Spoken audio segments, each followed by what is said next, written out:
الحمد للہ رب العالمین والصلاة والسلام علی اشرف الانبیاء والمرسلین وعلی آلہ واصحابہ اجمعین۔ قال اللہ تعالی وتبارک فی القرآن المجید والفرقان الحمید۔ بسم اللہ الرحمن الرحیم۔ لا اقسم بہذا البلد وانت حل بہذا البلد ووالد وما ولد لقد خلقنا الانسان فی کبد۔ صدق اللہ مولانا العظیم وصدق رسولہ النبی الکریم الرؤوف الرحیم۔ اللہم نور قلوبنا بالقرآن وزین اخلاقنا بالقرآن وادخلنا الجنۃ بالقرآن ونجنا من النار بالقرآن۔ قال اللہ تعالی وتبارک فی شان حبیبہ مخبرا وآمرا ان اللہ وملائکتہ یصلون علی النبی یا ایہا الذین آمنوا صلوا علیہ وسلموا تسلیما۔ اللہم صلی علی سیدنا و مولانا محمد معدن الجود والکرم صلاۃ و سلاما علیک یا سیدی یا رسول اللہ۔ میں نے آپ کے سامنے قرآن مجید کے جو کلمات تلاوت کیے ان میں اسی حقیقت کو بیان کیا گیا۔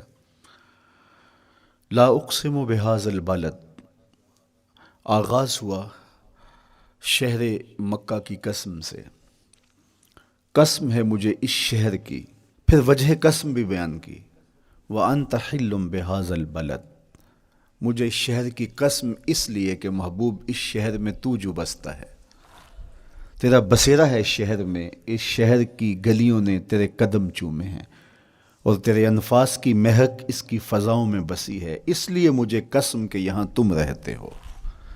اللہ اکبر۔ علماء کے مابین اس بات پر اختلاف ہے کہ مکہ المکرمہ افضل ہے یا مدینہ النبی صلی اللہ علیہ وآلہ وسلم افضل ہے۔ ایک علمی اختلاف ہے، بعض نے کہا مکہ المکرمہ افضل ہے، دلائل دیے، بڑا وزن ہے دلائل میں۔ بعض نے کہا مدینہ رسول صلی اللہ علیہ وآلہ وسلم افضل ہے، دلائل دیے، بڑا زور ہے دلائل میں۔ لیکن شیخ عبدالحق محدث دہلوی علیہ رحمہ اسی آیت سے روشنی لے کر کے لکھتے ہیں کہ جب حضور مکے میں تھے تو مکہ افضل تھا، جب مدینے آ گئے تو مدینہ افضل ہو گیا۔ جدھر جدھر سے وہ گزرتے گئے مجد و شرف بھی پیچھے پیچھے رہا، چند لمحوں کے لیے ٹھہرے تھے تم جس پیڑ کے نیچے۔ نشور وحدی کا لہجہ دیکھیے کتنا دل آویز ہے، چند لمحوں کے لیے ٹھہرے تھے تم جس پیڑ کے نیچے، سنا ہے آج تک اس پیڑ کا سایہ مہکتا ہے۔ تو مکے میں ہیں تو مکہ افضل، مدینے میں ہیں تو مدینہ افضل۔ تو شرف ان کے وجود مسعود سے ہے، وہ جدھر جدھر سے گزرتے جائیں گے وہاں وہاں ہی نور پھیلتا چلا جائے گا۔ اور پیر نصیر الدین علیہ رحمہ کا لہجہ یہاں کتنا خوبصورت دکھائی دیتا ہے۔ ایک بار وہ جدھر سے گزرے ہیں نصیر، ایک بار وہ جدھر سے گزرے ہیں نصیر، بار بار ادھر سے بہار گزری ہے۔ تو کہا کہ قسم ہے مجھے اس شہر کی، یعنی شہر مکہ کی۔ کیوں اس شہر کی قسم؟ وَأَنْتَ حِلٌّ بِهَذَا الْبَلَدِ، کہ محبوب اس شہر میں تمہارا قیام ہے، اس شہر میں تمہاری رہائش ہے، تمہارے انفاس کی مہک ہے اس شہر کی فضاؤں میں، اور تمہارے قدموں کو چھوا ہے اس شہر کی گلیوں نے، اس لیے قسم کہ یہاں آپ رہتے ہو۔ وَوَالِدٍ وَمَا وَلَدَ، اور قسم ہے باپ کی، اور قسم ہے جو اس کی اولاد ہے۔ والد سے مراد کیا ہے اور ما ولد سے مراد کیا ہے؟ تو اس کے بارے میں ایک قول یہ ہے کہ والد سے مراد حضرت ابراہیم علیہ السلام ہے، اور ما ولد سے مراد حضور علیہ السلام جو ان کے فرزند ہیں۔ ایک قول کہ والد سے مراد حضرت آدم علیہ السلام ہیں، اور ما ولد سے مراد ان کی ساری ذریت اور نسل ہے۔ تیسرا قول کہ والد سے مراد حضور علیہ السلام ہیں، اور ما ولد سے مراد حضور علیہ السلام کی ساری امت، حضور علیہ السلام کی ساری آل اطرت، حضور کے اصحاب۔ لیکن علماء نے پہلے قول کو ترجیح دی کہ مکہ المکرمہ کی قسم کی گئی تو پھر مناسبت بنتی ہے کہ حضرت ابراہیم کا ذکر بھی ہو، تو اس لیے والد سے مراد حضرت ابراہیم ہیں، اور ما ولد سے مراد حضور علیہ الصلوۃ والسلام کی ذات ستودہ صفات ہے۔ تو تین چیزیں ہوئیں جن کی قسم کی گئی۔ سب سے پہلے شہر مکہ کی قسم کی گئی، پھر حضرت ابراہیم علیہ السلام کی قسم کی گئی، اس کے بعد حضور علیہ الصلوۃ والسلام کے مبارک وجود کی قسم کی گئی۔ تین قسمیں کر کے کہا کیا گیا، چونکہ جو خالی ذہن شخص ہو، جب اس کو کوئی بات بیان کی جائے تو قسم سے آغاز نہیں کیا جاتا۔ متردد الذہن کو کوئی بات کرنی ہو تو قسم سے آغاز کیا جاتا ہے، یا پھر آپ جس مضمون کو بیان کرنے جا رہے ہیں وہ اتنا اہم ہے کہ اس کی اہمیت کو اجاگر کرنے کے لیے آپ کو قسم کرنا پڑتی ہے۔ تو یہ جو ماں بعد کا مضمون ہے جس کو میرے رب نے بیان کیا، اس سے قبل ایک نہیں، دو نہیں، تین قسمیں کیں، تو پھر کان تو کھڑے ہو گئے، سماعتیں تو بچھ گئیں کہ وہ کون سی شے ہے جس کو بیان کرنا مقصود ہے، اور اس سے قبل قسم پہ قسم کی جا رہی ہے۔ قسم محبوب شہر مکہ کی، قسم محبوب تیرے والد بزرگوار حضرت ابراہیم علیہ السلام کی، اور قسم تیرے پاکیزہ وجود کی۔ اب انسان بالکل سماعتیں بچھا کے منتظر ہے کہ قسم کی کس بات کی جا رہی ہے، کس بات پہ قسمیں ہو رہی ہیں۔ تو جواب آیا، قسم محبوب شہر مکہ کی جس میں آپ رہتے ہو، قسم آپ کے والد بزرگوار حضرت ابراہیم علیہ السلام کی، اور قسم آپ کے پاکیزہ وجود کی۔ لقد خلقنا الانسان فی کبد، ہم نے انسان کو مشقتوں میں رہتا پیدا کیا ہے۔ یعنی انسان کی زندگی کے اندر مشقتیں، مشکلیں، آلام، مصائب، حالات کی تلخیاں، سخت مراحل، یہ اس کی زندگی کا حصہ ہے، اور ہم نے اس کو ڈیزائن اس طرح کیا ہے کہ یہ ان ساری مشکلات سے نہ بردآزما ہوگا اور حالات کی تلخیوں کا مقابلہ کرے گا، اور خیر و شر کے ساتھ ساری زندگی اس کا تعلق رہے گا۔ تو یہ اگر سخت جان ہوا تو زندگی میں کامیاب اور بامراد ہوا، اور اگر یہ کمزور ہوا تو پیچھے رہ جائے گا۔ اور اس کے لیے جو قسمیں کی ہیں وہ تین ہیں۔ قسم کا اور جواب قسم کا تعلق ہوتا ہے، یعنی جس پہ قسم کی جا رہی ہے تو جو قسم کی جا رہی ہے اس کا کوئی آپس میں تعلق ہوگا۔ جب پھولوں کا ذکر کریں گے تو پھر اس کے متعلقات ہی بعد میں بیان کریں گے۔ کسی نے کہا تھا جنگل میں کوئی مے خار مرا ہے، جنگل میں کوئی مے خار مرا ہے، اسے انگور کے پتوں کا کفن دو۔ میاں جنگل میں مرنے والے شخص کو کسی اور درخت کے پتوں کا بھی تو کفن دیا جا سکتا ہے، لیکن صاحب مرنے والا مے خار ہے، اور شراب کشید کی جاتی ہے انگور سے، تو اس کو تو ٹھنڈ تب بھی پڑے گی کہ انگور کے پتوں کا کفن دیا جائے۔ تو مناسبات ہوتی ہیں۔ تو اب جب قسم کی گئی تو قسم تین چیزوں کی گئی، اور اس کی جواب قسم سے مناسبت کیا بنتی تھی؟ انسان کو مشقتوں میں رہتا پیدا کیا گیا، حالات کی تلخیوں سے گزرتا ہے، سخت تربیتی مراحل سے اس کو گزرنا پڑتا ہے۔ تو اس چیز کو بیان کرنے سے قبل تین قسمیں کی گئی۔ پہلی قسم میرے حضور کے پاکیزہ شہر کی، مکہ المکرمہ کی، اس لیے کہ مکہ المکرمہ میں دیکھ لیجئے کہ صحابہ اور حضور کے ماننے والوں نے کیسے تلخ زندگی کاٹی۔ شجر اسلام ثمر بار ہوا تو ہمیں تو یہ کھلے ہوئے پھول دکھائی دیتے ہیں، لیکن ہم نہیں بھول سکتے کہ بلال حبشی کی پیٹھ پہ کیسے کوڑے برسے اور احد احد کیسے پکارتے رہے۔ تو ہم اس منظر کو دیکھیں، مکہ کے ان حالات کو دیکھیں، تو اس لیے قسم کی مکے کی، اور پھر حضرت ابراہیم علیہ السلام کی قسم کی، چونکہ حضرت ابراہیم نے جس قدر اذیتوں سے گزر کر کے، مصائب آلام کا سامنا کر کے، حالات کی تلخیوں کا مقابلہ کر کے اپنا راستہ بنایا اور اپنے رب کی رضا پائی، وہ تاریخ کا ایک انوکھا باب ہے۔ اس سے بڑھ کر کیا ہوگا کہ جلتی ہوئی آگ میں چھلانگ لگا دی رب کے حکم کی تعمیل میں، بیٹے کی گردن پہ چھری رکھ دی۔ یہ تماشا لب بام نہیں تھا، منا کی وادی میں وہ انوکھا واقعہ رقم ہوا کہ آج بھی تاریخ انگشت بدندہ ہے کیا ایک باپ، اور وہ اس بیٹے کو ذبح کرنے کے لیے آمادہ ہو گیا جو اس کی آنکھوں کا نور ہے اور دل کا قرار ہے، رب سے مانگ مانگ کے لیا، لیکن تعمیل ارشاد میں اس بیٹے کی گردن پہ چھری رکھنے کے لیے باپ تیار ہو جاتا ہے اور اس کو ذبح کرنے کے لیے آمادہ ہو جاتا ہے، حتیٰ کہ بیٹے کو لٹا لیتا ہے اور ہاتھ میں چھری پکڑ کے بیٹے کی گردن پہ رکھ کے پوری ہمت کے ساتھ جب چھری چلاتا ہے تو آواز آتی ہے فلما اسلما وتلہ للجبین ونادیناہ ان یا ابراہیم قد صدقت الرؤیا انا کذالک نجزی المحسنین۔ ابراہیم بس کرو، تم نے واقعی خواب پورا کر دکھایا۔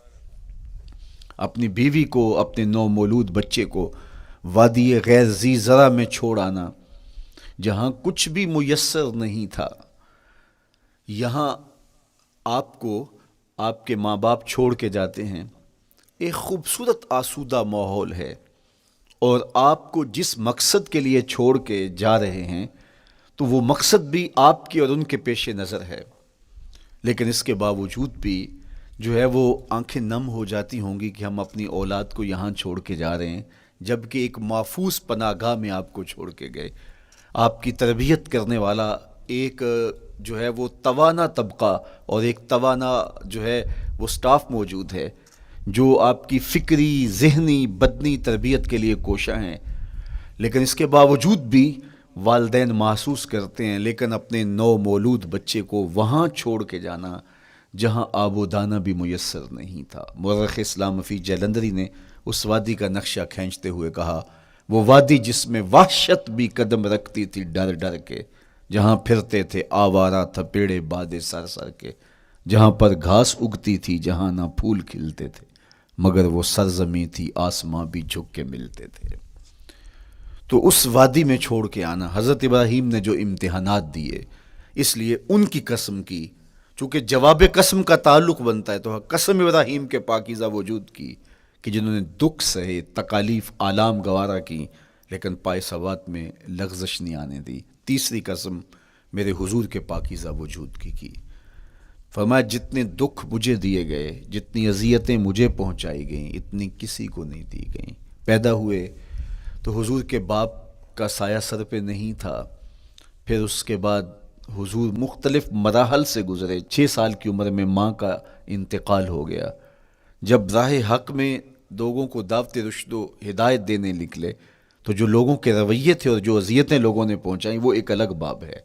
مکے کی گلیوں سے لے کے طائف کے بازاروں تک جن اذیتوں سے میرے حضور گزرے، ام المومنین سیدہ عائشہ رضی اللہ تعالیٰ عنہ فرماتی ہیں ایک دن حضور کی بارگاہ میں حاضری تھی تو ہم نے عرض کیا حضور کیا احد کے دن سے سخت دن بھی زندگی میں کبھی گزرا ہے؟ صحابہ کی نظر میں اس دن سے سخت دن کبھی زندگی میں نہیں آیا، اس لیے کہ جب 70 صحابہ کی لاشیں پڑی تھیں، حضور کے چچا حضرت امیر حمزہ شہید کر دیے گئے، اور نہ صرف انہیں شہید کیا گیا، ان کا مسئلہ کیا گیا، اعضائے بدنیاں کاٹ دیے گئے، ناک کاٹ لی گئی، زبان کاٹ لی گئی، بدن چیر کے کلیجہ نکالا گیا، اور پھر ان اعضاء کا ہار پرویا گیا، اور ہندا نے گلے میں ڈال کے رقص کیا، آنکھوں میں نیزے چبھوئے گئے۔ تو یہ دردناک دن تھا۔ تو حضور کے سر انور پہ سفید رنگ کی پٹی بندھی تھی اور چشمان رحمت میں آنسو تھے، اور بار بار فرماتے تھے ما فعل امی، میرے چچا کی کہانی سناؤ۔ تو یہ دردناک دن تھا جو صحابہ نے اپنی آنکھوں سے دیکھا۔ تو انہوں نے کہا حضور کیا احد کے دن سے سخت دن بھی کبھی زندگی میں آیا؟ ان کا خیال تھا کہ حضور فرمائیں گے ہاں یہ میرا زندگی کا مشکل ترین اور سخت ترین دن تھا، لیکن حضور نے فرمایا ہاں عائشہ، جب طائف کے بازاروں میں تیری قوم نے مجھے پتھر مارے تو یہ دن احد کے دن سے بھی سخت تھا۔ حضور ان کے 3 سرداروں کے پاس پیغام حق لے کے گئے، لیکن انہوں نے آگے سے جو رویہ اختیار کیا وہ اتنا اذیت ناک تھا۔ حضور نے فرمایا کہ ٹھیک ہے، میں تمہاری خیر خواہی کا جذبہ لے کے تمہارے تک پہنچا ہوں، تم نے میری دعوت کو قبول نہیں کیا، تمہاری مرضی، تمہارا مقسوم، چلو اب یہ بات میرے اور تمہارے درمیان رہنی چاہیے، اس بات کو راز رہنا چاہیے، اہل مکہ تک یہ بات نہ پہنچے۔ انہوں نے کہا ہم کیوں راز رکھیں، بلکہ اوباشوں کے ہاتھ میں پتھر دے دیے، اور حضور جب واپس ہونے لگے تو وہ حضور کے پاؤں پہ سنگسنی کرتے، حضور اپنا ایک پاؤں اٹھاتے تو دوسرے پاؤں پہ مارتے، شدت درد اور احساس کرب سے حضور بیٹھ جاتے تو ان کے غنڈے دائیں بائیں سے بڑھتے اور کندھوں سے پکڑ کے حضور کو اٹھاتے اور مشق سنگزنی کرتے۔ نالین خون سے بھر گئے، لخت لخت زخمی ہوا۔ اللہ اکبر، کیا دردناک لمحے تھے، کیا تکلیف بری گھڑیاں تھیں.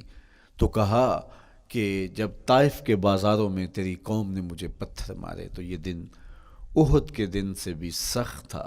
اچھا، جب حضور پر اس طرح آلام و مصائب ٹوٹ پڑے تو حضور کے ساتھ جو صحابہ تھے انہوں نے کہا حضور ان کے لیے بد دعا کر دیجئے. تو میرے حضور بولے میں رحمت بن کے آیا ہوں، میں رحمت بن کے آیا ہوں. اللہ اکبر. ان کا تقاضا پہم بڑا تو حضور کے ہاتھ اٹھ گئے، اور پھر حضور نے جو کہا سنیے، اللہم اہد قومی فإنہم لا یعقلون. اے اللہ میری قوم کو ہدایت دے دے، یہ مجھے جانتے نہیں، اگر جانتے تو ان کا میرے ساتھ یہ رویہ نہ ہوتا. تو پتھروں کے جواب میں دعائیں دینا پیغمبروں کا حوصلہ ہوتا ہے. اللہ اکبر. مورخ اسلام حفیظ جلندری نے کیا خوبصورت پیرائے میں نقشہ کھینچا کہ حضور ہاتھ اٹھا کے دعا مانگ رہے ہیں، الہی کرم کر کو سارے طائف کے مکینوں پر، الہی پھول برسا ان پتھروں والی زمینوں پر. تو حضور نے دکھ سہے، تکلیفیں سہی. اب 3 قسمیں کی. شہر مکہ کی قسم جہاں حضور کے صحابہ نے تکلیفیں سہی، اس شہر کی گلیوں میں انہیں گھسیٹا گیا اور ان کو کچی کھالوں میں لپیٹ کے دھونیاں دی گئیں، انہیں اذیت ناک مراحل سے گزارا گیا.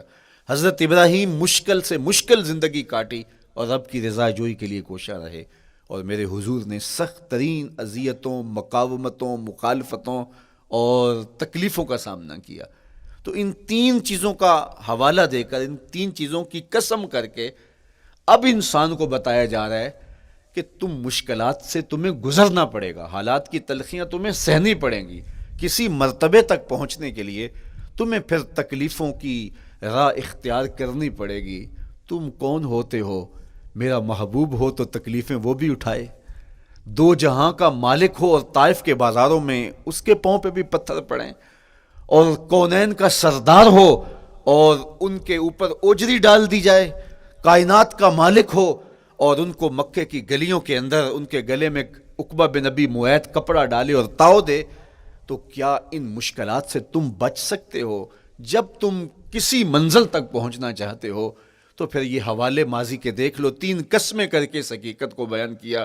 ابراہیم علیہ السلام کے وجود کو دیکھ لو، حضرت مصطفیٰ کریم علیہ السلام کی ذات ستودہ صفات کو دیکھ لو، اور مکے کی گلیوں میں صحابہ کے ساتھ جو ظلم اور جبر ہوئے اور انہوں نے جو مصیبتیں اور مشقتیں کاٹی وہ ساری دیکھ لو. تو 3 قسمیں کھا کر کے کہا کہ بے شک انسان مشقتوں میں رہتا پیدا کیا گیا ہے. اس لیے قافلہ انسانی کے وہ افراد جو کسی منزل کے متلاشی ہوتے ہیں، جو جستجو کی زندگی بسر کر رہے ہوتے ہیں، ان کو پھر مشکلات سے گزرنا پڑتا ہے اور حالات کی تلخیاں ان کو گوارا کرنا پڑتا ہے، کشاکش حیات سے ان کو ٹکرانا پڑتا ہے، اور ان کو آگے بڑھنے کے لیے ان کو تکلیفوں سے گزر کر کے، جان گسل مراحل سے گزر کر کے پھر منزل کی طرف عازم سفر ہونا پڑتا ہے. کیا میں نے اس خاکدان سے کنارہ جہاں رزق کا نام ہے آب و دانہ، پلٹنا جھپٹنا جھپٹ کر پلٹنا لہو گرم رکھنے کا ہے ایک بہانہ. پرندوں کی دنیا کا درویش ہوں میں کہ شاہی بناتا نہیں آشیان. تو زندگی مشکل مراحل سے گزر جانے کا نام ہے. اقبال نے کہا تھا ہے شباب اپنے لہو کی آگ میں جلنے کا نام. یہ زندگی آسان نہیں ہے، یہ حالات کی تلخیوں کا مقابلہ کرنے کا نام ہے، یہ ضبط نفس کا نام ہے، یہ اپنے من کی تربیت کا نام ہے. حضرت امام رازی سایت کریمہ کے تحت لکھتے ہیں کہ جب بچہ شکم مادر میں ہوتا ہے تو وہ 3 پردوں میں ہوتا ہے، ایک جھلی کا پردہ، ایک رحم مادر کا پردہ اور ایک پیٹ کا پردہ. تو 3 پردوں میں وہ بیچارہ بڑی عجیب سی حالت میں ہوتا ہے. یہ اس کا پہلا مرحلہ ہے تخلیق کے بعد. اس کے بعد پیدائش کا دوسرا مرحلہ ہے. یہ زچہ بچہ دونوں کے لیے موت و حیات کے مرحلے ہوتے ہیں.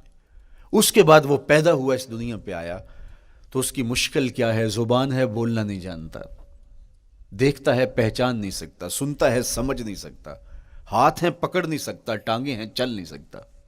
کتنی مشکل بن گئی. یہ سب کچھ چیزیں ہونے کے باوجود بھی وہ بے بس دکھائی دیتا ہے. اس کو دودھ مانگنے کے لیے بھی رونا پڑتا ہے. تو یہ ایک مرحلہ تھا. پھر آہستہ آہستہ اس نے بولنا سیکھا، ایک ایک حرف کر کے لفظ جوڑ کے وہ جملے مکمل کرتا رہا. آج تو زبان کا طوطی بولتا ہے، آج تو بات کریں تو جو ہے وہ ماحول تھم جاتا ہے.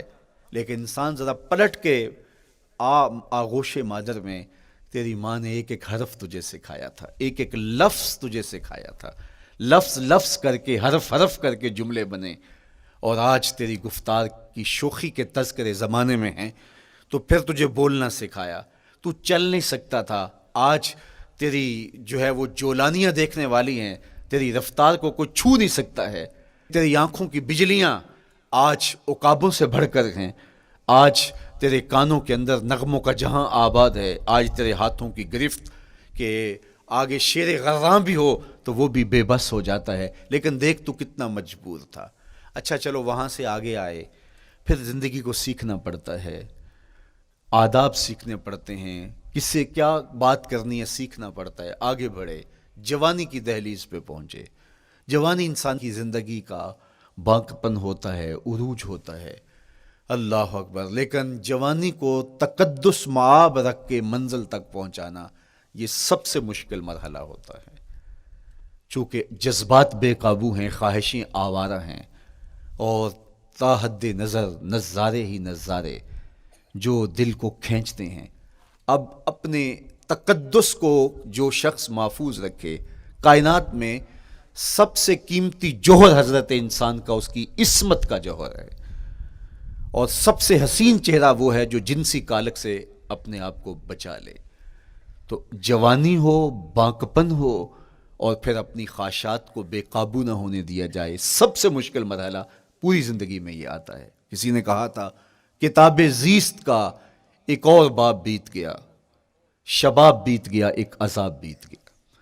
تو شباب کا ختم ہونا اور اس کو خیریت سے منزل تک پہنچنا، یہ کتنا بڑا مشکل مرحلہ ہوتا ہے، جس کا جوانی میں باطن کا چہرہ مسخ ہو جاتا ہے اور جنسی کالک سے جو چہرہ آلودہ ہو جاتا ہے، اس کا عفت کا دامن داغدار ہو جاتا ہے۔ تو اس لیے وہ چہرہ تاباں ہے، وہ چہرہ روشن ہے، وہ چہرہ منور ہے جو اپنے آپ کو کالک نہیں لگنے دیتا اور اپنی عصمت کی حفاظت کرتا ہے۔ میرے حضور نے بھی ارشاد فرمایا، سبعۃ یظلھم اللہ تعالی فی ظلہ یوم لا ظل الا ظلہ، 7 اشخاص ایسے ہیں قیامت کے دن جب کوئی سایہ نہیں ہوگا، اللہ ان کو اپنے عرش کا سایہ عطا کرے گا۔ ان میں سے پہلا شخص امام عادل حکمران، دوسرا شخص وشاب نشأ فی عبادت اللہ، وہ جوان جس کی جوانی اللہ کی عبادت میں بسر ہوئی، تیسرا وہ شخص ورجل قلبہ معلق بالمساجد، وہ شخص جس کا دل مسجد میں لگتا ہے، مسجد میں جمتا ہے، اور چوتھا شخص ورجل دعتہ امرأۃ ذات منصب وجمال فقال انی اخاف اللہ، وہ شخص جس کو دعوت گناہ ملی اور حسن قدموں میں بچھنے کے لیے بےتاب ہوا، اور اس نے کیا کہا، انی اخاف اللہ، میں اللہ سے ڈرتا ہوں، میرا اللہ مجھے دیکھ رہا ہے۔ میرے حضور نے فرمایا قیامت کے دن جب کوئی سایہ نہیں ہوگا، اللہ اس کے اوپر اپنے عرش کا سایہ تان دے گا، جو اپنی عصمت کے جوہر کو بچا گیا۔ تو یہ ایک مشکل مرحلہ تھا، اپنی جوانی کے تقدس کی حفاظت کرنا۔ میرے حضور نے ارشاد فرمایا انا حبیب اللہ، میں اللہ کا حبیب ہوں۔ جو جوان جوانی میں توبہ کرتا ہے وہ بھی اللہ کا حبیب ہے۔ کتنا بڑا اعزاز ہے اور کتنا بڑا کمال ہے جو شخص کو ملتا ہے جو جوانی میں اپنی عصمت کے تقدس کی حفاظت کرتا ہے، اپنی آبرو پہ پہرا دیتا ہے، اپنی نظروں کی حفاظت کرتا ہے، اپنی سوچوں کو آوارہ نہیں ہونے دیتا، اپنے خیالوں کو بھٹکنے نہیں دیتا، اپنی خواہشات کو بے قابو نہیں ہونے دیتا۔ تو یہ مشکل ترین لمحہ تھا۔ اس کے بعد امام راضی کہتے ہیں اب شادی کا مرحلہ ہوا، تو پہلے خود اپنی ذمہ داری تھی، اب کسی کا بوجھ بھی اٹھانا پڑا، یہ اگلی مشکل آ پڑی۔ پھر بچے ہوئے تو پھر اپنی زندگی تو ختم ہو گئی، پھر ساری زندگی، پھر بڑھاپے میں چلے جائیں، ارذل العمر تک چلے جائیں، یہ ساری زندگی مشکلات لقد خلقنا الانسان فی کبد۔ تو ہمیں عملی طور پہ مشکلات کے مقابلے کے لیے تیار ہونا چاہیے۔ دیکھیے ہم جب شکار کرنے جاتے ہیں اور وہ خطرناک جنگل ہو جس میں شیر، بھیڑی اور دیگر جانور بھی ہوں، تو پھر ہم حفظ ما تقدم کے طور پہ سب کچھ ساتھ لے کے جاتے ہیں اور اس انداز سے جاتے ہیں کہ ہمارے اوپر اگر کوئی حملہ ہو تو بچاؤ کی یہ تدبیر ہو۔ تو ہم عملی طور پہ اس کے لیے خود تیار ہوتے ہیں، تو پھر کوئی ہونے والا حملہ غیر متوقع نہیں ہوتا اور ہم اس کے لیے اپنے آپ کو مستعد اور فعال پاتے ہیں۔ اسی طرح میں اور آپ اگر زندگی کے اس فلسفے سے آگاہ نہیں ہوں گے کہ زندگی مشکلات کا مجموعہ ہے، حالات کی تلخیاں ساری زندگی ہمارے ساتھ رہیں گی، تو کوئی بھی تکلیف، کوئی بھی اذیت، کوئی بھی ایسا واقعہ جو ہم نہیں چاہ رہے ہوں گے وہ روح پذیر ہوگا تو ہم گھبرا جائیں گے اور پھر اس وقت ہم دکھی ہو جائیں گے۔ اس لیے ہمیں یہ قرآن نے سکھایا ہے کہ تم عملی طور پہ زندگی کی سختیوں کا مقابلہ کرنے کے لیے آمادہ اور تیار ہو جاؤ۔ قرآن مجید میں جو صبر کا لفظ ہے اس کا مفہوم یہ ہے کہ حالات کی جو تلخیاں تمہارے اوپر آتی ہیں، وہ غربت بھی ہو سکتی ہے، وہ بیماری بھی ہو سکتی ہے، وہ لوگوں کی عداوت اور دشمنی بھی ہو سکتی ہے، وہ اور بہت ساری چیزیں ہوتی ہیں، وہ جنگوں کی حالت کا بپا ہو جانا اور تمہارا دشمنوں کے نرغے میں گر جانا، یہ سب کچھ ہو سکتا ہے۔ تو اس کے اوپر استقامت کے ساتھ تم کھڑے رہو اور تم ان کو برداشت کرنے کی اپنے اندر ہمت اور حوصلہ رکھو، تو پھر وہ تمہارا صبر ہوگا، اور یہ قوت اگر تمہارے اندر پیدا ہو جاتی ہے تو پھر تمہاری زندگی آسان اور سوکھی ہو جاتی ہے۔ لیکن اگر یہ دولت تمہیں نصیب نہیں ہوتی تو پھر ساری زندگی دکھوں اور شکووں سے بھری رہتی۔ اس لیے ہمیں یہ چیز سیکھ لینی چاہیے کہ زندگی نام ہی مشکلات سے نہ برد آزما رہنے کا ہے۔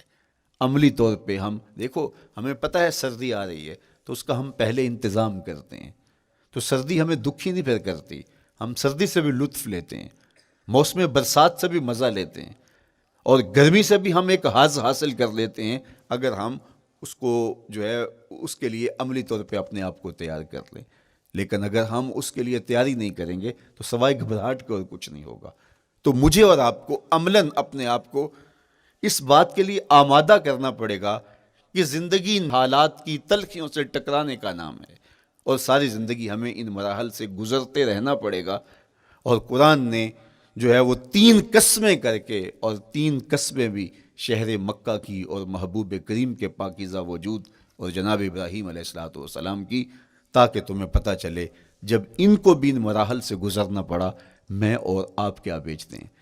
اس لیے ہمیں اپنی زندگی کو ان راہوں پہ ڈالتے ہوئے صبر اور استقامت، اب صبر اور استقامت کی دولت ہمیں کیسے نصیب ہوگی، یہ دولت کس طرح، یہ قوت راسخہ ہمارے اندر کیسے پیدا ہوگی، اور کس طرح ہمارے من کے اندر یہ چیزیں سمائے گی۔ اللہ تعالیٰ کی خشیت، اس پر توکل، اس پر بھروسہ، اور اللہ تعالیٰ جل شانہ کی طرف سے ہر کام کے ہونے کا یقین ہمارے اندر یہ استقامت اور یہ حوصلہ پیدا کرتی ہے یہ چیز۔ اس لیے مجھے اور آپ کو اپنی پوری زندگی میں اس عمل سے گزر کر کے اپنے آپ کو مضبوط ترین صورتحال میں لا کے کھڑا کرنا پڑے گا، اور یہی زندگی کا جمال ہے۔ تو اب پھر دیکھیے قرآن کیا کہہ رہا ہے، لا اقسم بہذا البلد وانت حل بہذا البلد ووالد وما ولد، 3 قسمیں کی۔ اس کے بعد ارشاد فرمایا لقد خلقنا الانسان فی کبد، ہم نے انسان کو مشکلوں میں، مصائب میں، آلام میں رہتا ہوا پیدا کیا۔ کہتے ہیں جب حضرت انسان کی تخلیق ہوئی تو اس کا خمیر جب گویا جا رہا تھا تو اس کے اوپر 39 دن تک آزمائشوں کی، دکھوں کی، تکلیفوں کی بارش ہوئی، اور ایک دن خوشیوں اور مسرتوں کا می برسا۔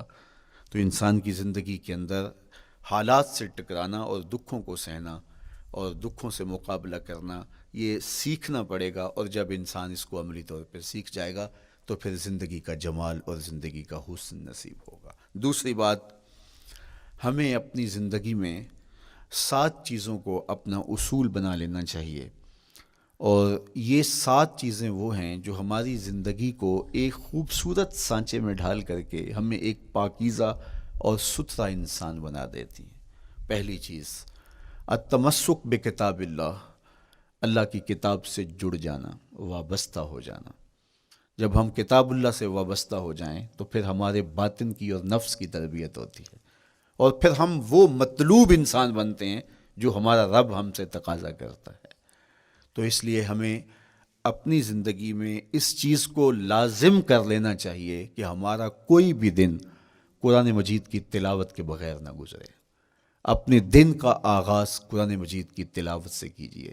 سورہ یاسین سے جو اپنے دن کا آغاز کرتا ہے، سارا دن اللہ کی امان میں رہتا ہے، اس کی حفاظت میں رہتا ہے، اور اپنی شب کا آغاز سونے سے پہلے سورہ الملک کی تلاوت کریں، آپ ساری شب اللہ کی امان میں، اس کی حفاظت میں رہیں گے۔ اور قرآن مجید کو سمجھ کر اس کے مفاہیم و مطالب کے ساتھ ایک رکوع کم از کم پوری زندگی، اپنی زندگی کے نصاب میں آپ کتنا وقت مختلف امور کے لیے سر انجام دیتے ہیں۔ یہ کتاب انسانی ہدایت کے لیے، انسانی تربیت کے لیے، اس سے کوئی اور بہتر اور مؤثر جو ہے وہ نصاب نہیں ہو سکتا ہے۔ انسان سازی کا بہترین ذریعہ ہے یہ کتاب، اور اس کتاب کے ذریعے سے جو ہے وہ انسان پستیوں سے اٹھ کے بلندیوں تک جا پہنچتا ہے۔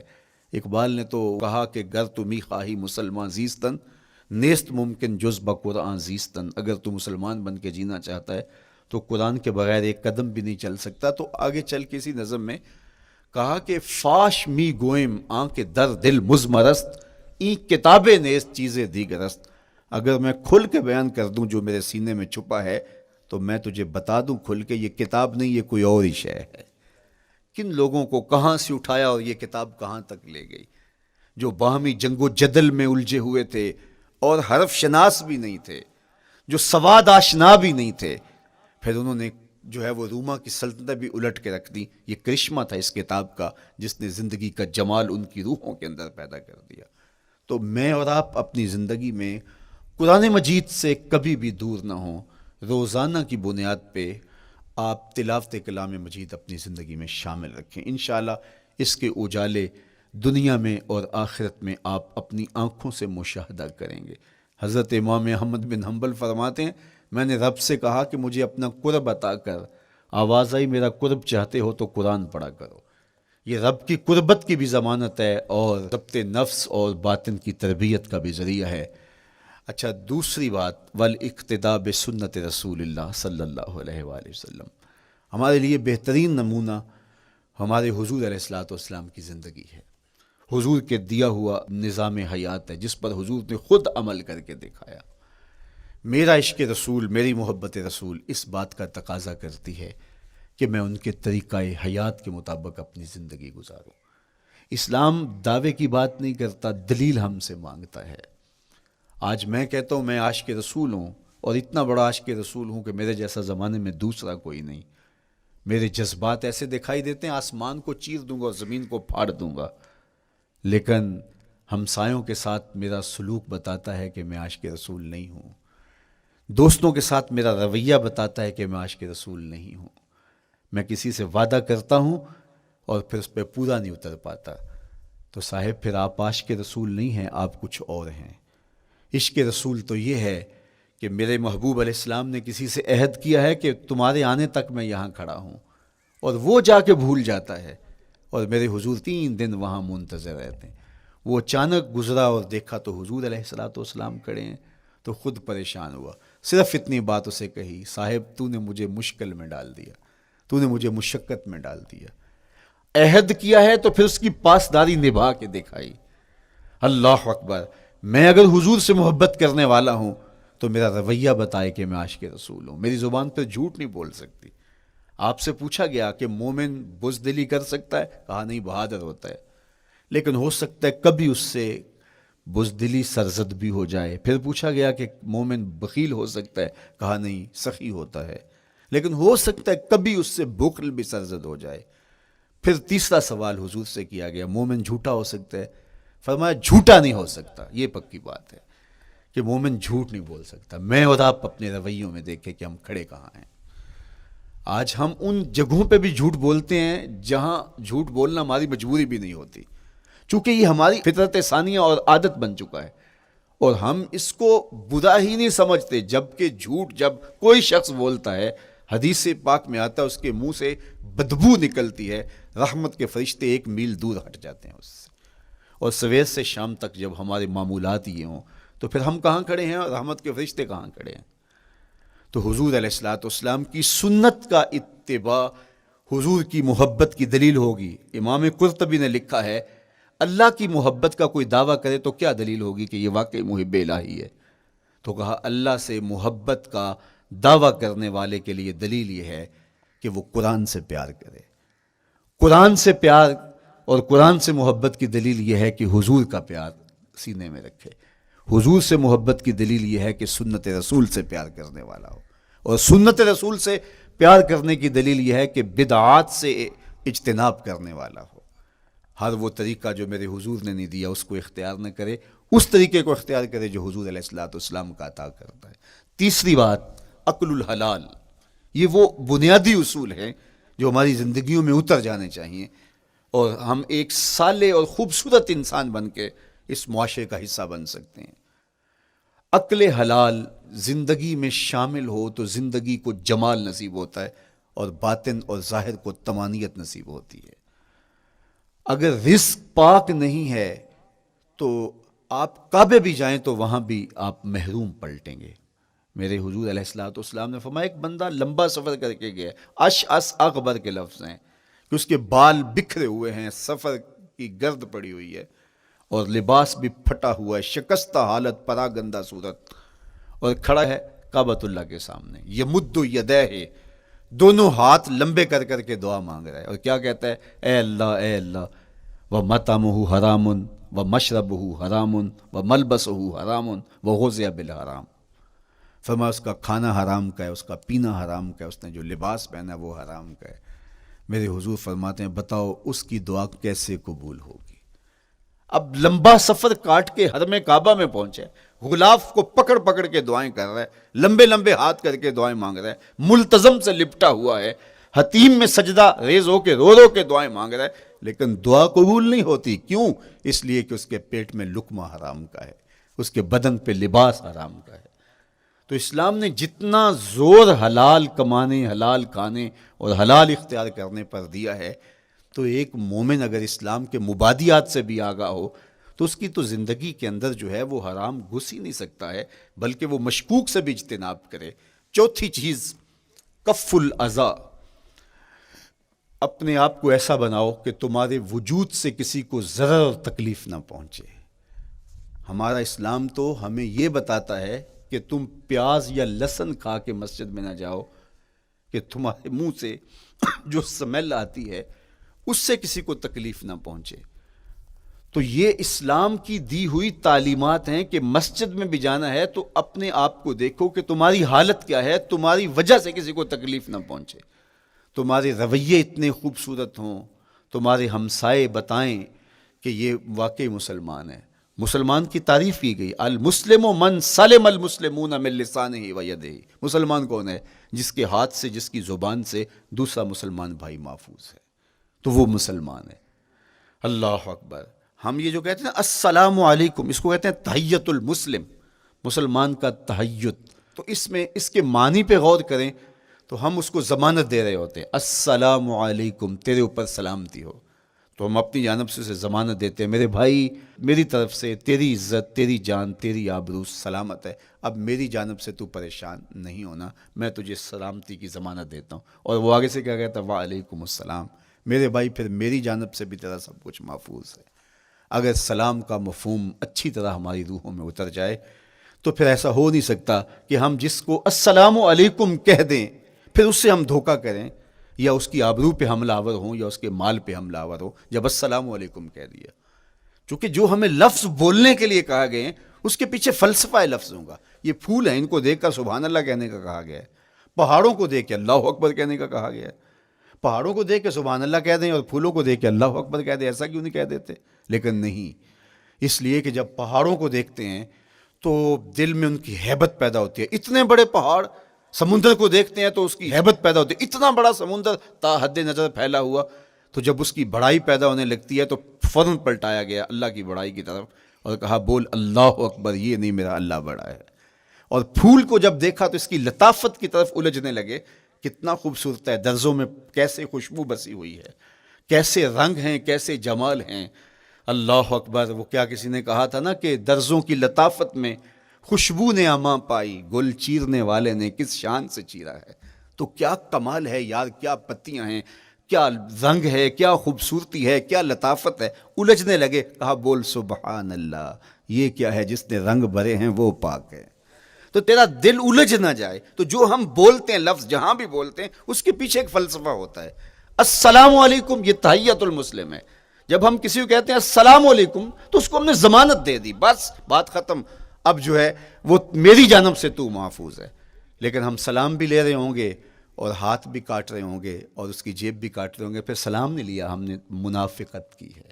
تو کف الاذی چوتھی چیز، اور پانچویں چیز اجتناب المعاصی، گناہوں سے اپنے آپ کو بچا کے رکھنا۔ نیکی کرنا بہت اہم ہے، لیکن نیکی کرنے سے زیادہ اہم اپنے آپ کو گناہوں سے بچانا ہے۔ چونکہ شر کی قوتیں ہمارے ساتھ جڑی ہوئی ہیں، اس لیے اپنے آپ کی حفاظت جب ہم کریں گے تو ہم ایک اچھی صورت میں آگے بڑھیں گے۔ اور چھٹی چیز وہ ہے التوبہ، توبہ تسلسل کے ساتھ کرتے رہیے۔ یہ تصور کہ بڑھاپے میں توبہ کریں گے، یہ تصور کہاں سے آیا؟ یا ہمارے ہاں آج کل یہ کلچر پیدا ہوا ہے کہ لیلۃ القدر یا شبرات کے دن سارے جڑ کے توبہ کرنے بیٹھ جاتے ہیں اور پورا سال اپنی مرضی کی زندگی گزارتے ہیں۔ ایسا نہیں ہے۔ میرے حضور کے دامن پہ ایک بھی گناہ کا دھبا نہیں تھا۔ ہم نبیوں کی عصمت کے قائل ہیں، کسی نبی پر کوئی گناہ کا دھبا نہیں ہوتا۔ اگر اس امکان کو بھی تسلیم کر لیا جائے تو ساری شریعت مشکوک ہو جاتی ہے، لیکن اس کے باوجود حضور فرمایا میں دن میں اللہ سے 100 بار توبہ کرتا ہوں، ایک دن میں 100 مرتبہ توبہ کرتا ہوں۔ میں اور آپ دیکھیں کہ ہم کیا اس معمول کو اپنی زندگی میں شامل کیے ہوئے ہیں۔ جب انسان توبہ کرتا ہے، جب غسل کر لیتا ہے نا ایک دفعہ، تو پھر وہ بچ بچ کے چلتا ہے کہ کوئی گرد دوبارہ پڑ نہ جائے، اور جب وہ لتھڑا ہوا ہو تو پھر اس کو پرواہ بھی نہیں ہوتی۔ اس لیے ہمیں بار بار غسل کرنے کی، بار بار توبہ کرنے کی تلقین کی گئی ہے، تاکہ ہم پھر نئے گناہوں سے بچتے رہیں گے۔ تو اپنی زندگی میں توبہ کا تسلسل کیجئے، شام سویرے صبح بار بار اللہ سے توبہ کی اور رجوع کیجئے۔ اور آخری چیز ادا الحقوق، حقوق کا ادا کرنا۔ ہمارے ذمے جو حقوق عائد ہوتے ہیں وہ ہمارے والدین کے ہیں، وہ ہمارے بہن بھائیوں کے ہیں، وہ ہمارے دوستوں کے ہیں، ہمسایوں کے ہیں، ہمارے اساتذہ کے ہیں، کلاس فیلوز کے ہیں۔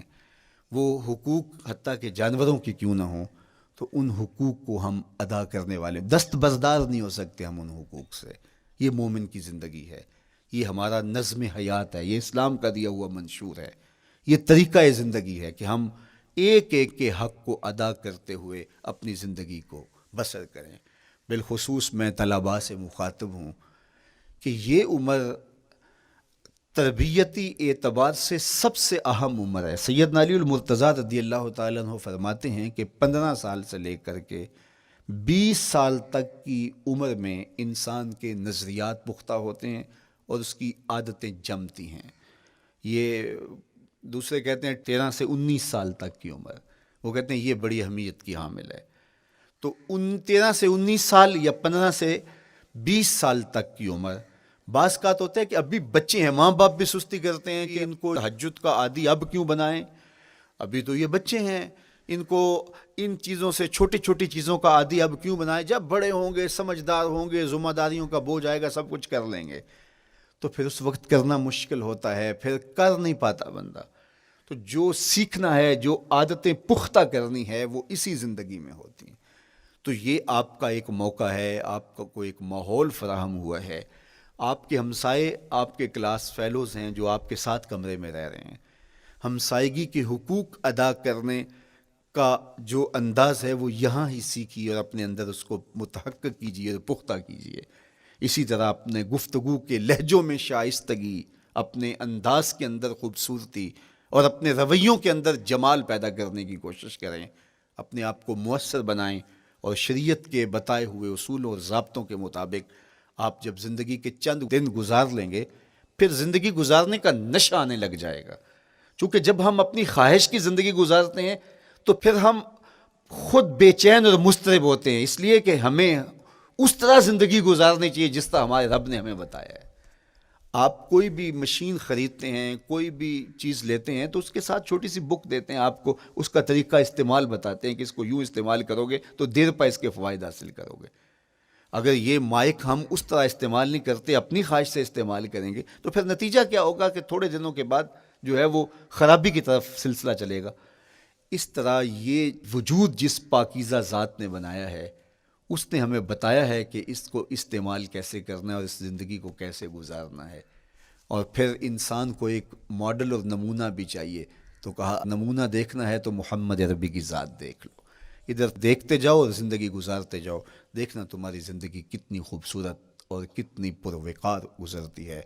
اللہ آپ کو دنیا آخرت کی برکتیں دے، اپنی پناہوں اور اپنی امان اور اپنی حفاظتوں کا حصار دے، اور آنے والا کل اللہ بہتر فرمائے، میرے وطن کی خیر کرے، میرے ملک کو امن کے اجالے دے، یہاں دہشت گردی کے سلگتے الاؤ ٹھنڈے کر کے امن کی بہاریں پیدا کر دے۔ کی محمد سے وفا تو نے تو ہم تیرے ہیں، یہ جہاں چیز ہے کیا لوح و قلم تیرے ہیں۔ وآخر دعوانا ان الحمدللہ۔